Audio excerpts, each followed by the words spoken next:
Mr. Emile Leiba, to whom we say good morning and welcome once again, Mr. Leiba. Good morning, Richie. Happy to be here. Thank you so much for joining us once again. This is obviously a hot-button issue to the extent that we've had to do a part two by popular demand, really. I have a question for you at the very start. For an individual, Mr. Leiba, having recognized a behavior as being sexual harassment, what would you say are the steps that should be taken to report that matter? Well, hopefully they would first need to confirm that their company has a sexual harassment policy. And so they should act in accordance with what is in the policy, which would usually tell you something along the lines of report the matter to the Human Resources Department or person and someone in the Human Resources Division. But even if there is no policy, they should still report it to Human Resources because it is possible that the matter can still be dealt with by the company under another provision, even if there is no express sexual harassment policy. Mm-hmm.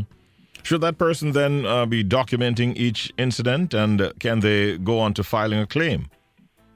Well, yes, they can. They should document, and in fact, if there are any witnesses, that would always be ideal because the problem with most of these cases is that it's he said, she said.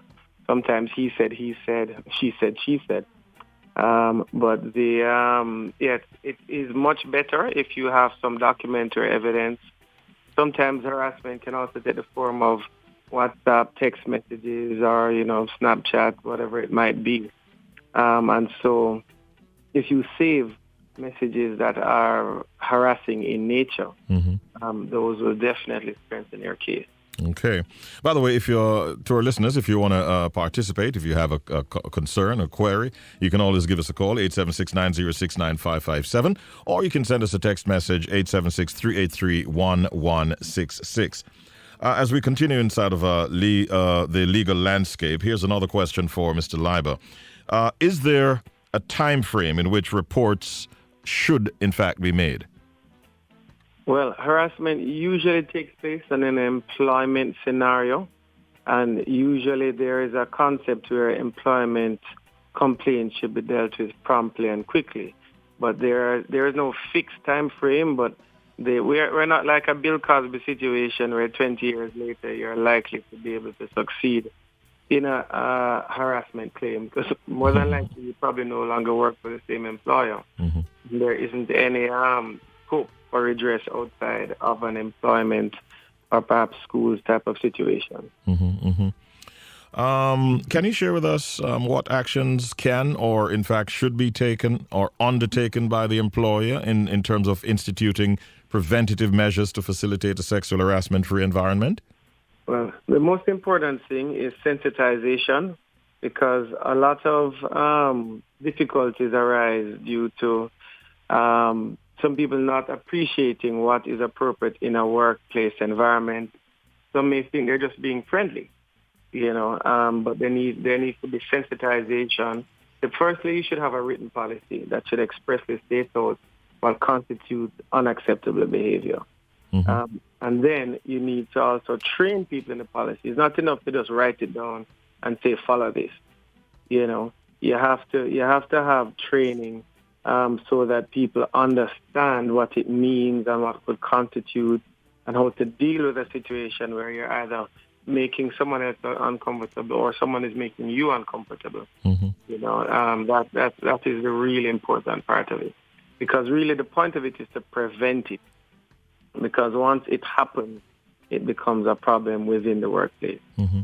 Somebody's sending a question here basically asking whether or not it's the employer or is it that member of staff who would have to pay in terms of settling a claim should one arise? Well, as I said, it usually happens excuse me, in the context of employment, and the employer, if it results in some kind of termination or some kind of other financial prejudice, tends to be the one that is liable.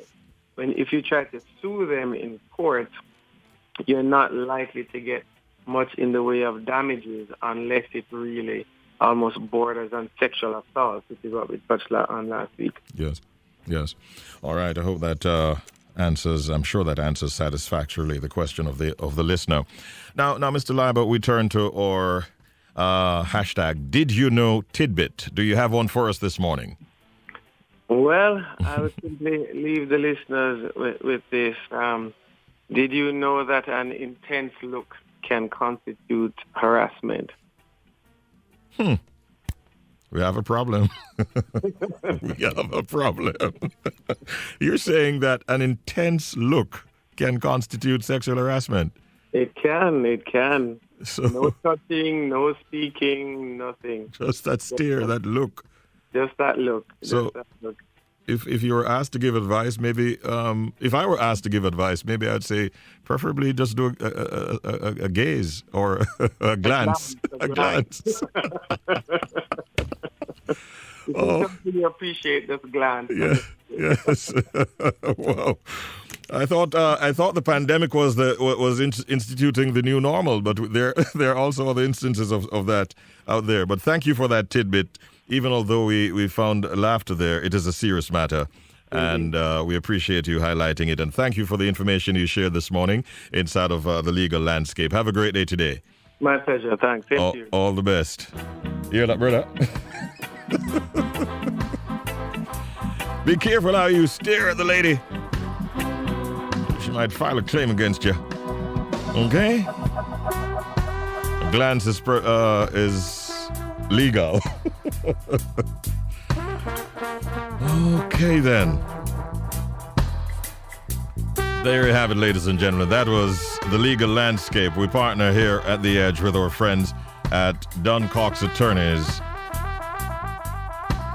And we had this morning a partner at Duncox Attorneys, Mr. Emile Leiba, as our very special guest. It was a part 2 on the topic sexual harassment. This is The Edge 105 FM.